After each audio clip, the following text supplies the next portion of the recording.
Yes, a pop-up drink stand should absolutely offer loyalty rewards because it turns one-time buyers into repeat customers and helps a small stand compete with bigger shops nearby. Think of loyalty rewards like a little thank you note that keeps people coming back. When someone buys a drink and gets a stamp or a point toward a free one later, their brain remembers your stand as a fun habit instead of a random stop. Here's something most people do not think about though. Loyalty programs work best when the reward feels close, not far away.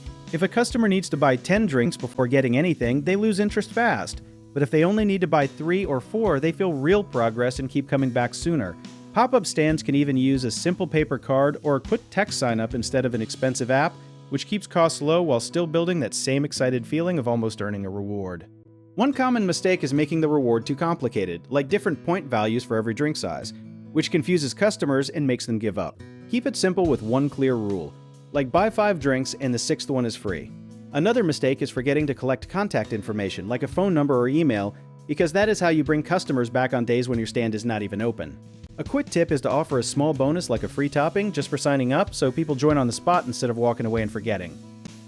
If you enjoyed this, check out our online directories in the description below.